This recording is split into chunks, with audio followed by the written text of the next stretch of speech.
کہتے ہیں کہ ماہ محرم الحرام میں سیاہ لباس کے حوالے سے ممانعت سنی ہے کہ سیاہ لباس نہیں پہننا چاہیے،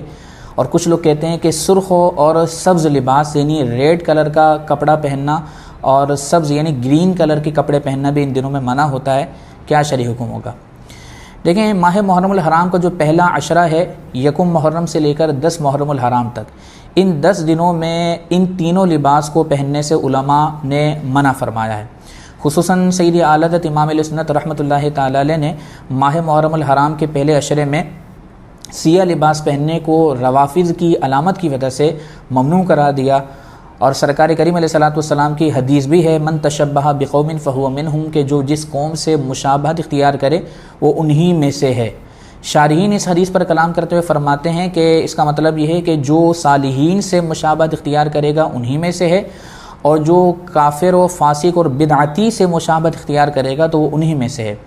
تو اس حدیث کی بنیاد پر علماء فرماتے ہیں کہ کوئی بھی ایسا عمل کہ جو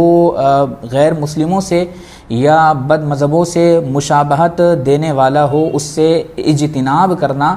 ایک صحیح العقیدہ مسلمان کے لیے لازم ہوتا ہے۔ تو خلاصہ یہ ہوا کہ ماہ محرم الحرام کے پہلے عشرے میں یکم سے لے کر 10 محرم الحرام تک سیاہ لباس پہننے سے سنی حضرات کو احتیاط کرنی چاہیے، لیکن اگر جیسے بے توجہی میں یہ لباس زیب تن کر لیا، دکان پر چلے گئے، آفس میں چلے گئے،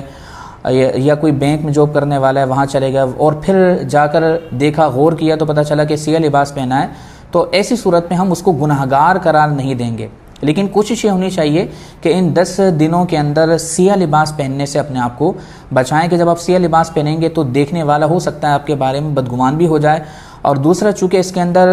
روافض سے مشابہت بھی ہے، اس لیے علماء نے اس کو ممنوع قرار دیا ہے۔ یوں ہی سرخ لباس پہننے کو جیسے صدر الشریعہ بدر الطریقہ مفتی امجد علی اعظمی رحمۃ اللہ تعالی علیہ نے ممنوع قرار دیا کہ یہ خارجیوں کی علامت کے طور پر ہے، اور سبز لباس یہ تعزیہ داروں سے مشابہت کی وجہ سے ممنوع ہے۔ تو خلاصہ یہ ہوا کہ ان تینوں لباس پہننے سے اپنے آپ کو ان 10 دنوں کے اندر خصوصیت کے ساتھ بچا لیا جائے تو انشاءاللہ ثواب حاصل ہوگا، کہ جو شخص اپنے آپ کو بد مذہبوں کی علامات سے بچائے گا اس میں بھی اجر و ثواب ہے۔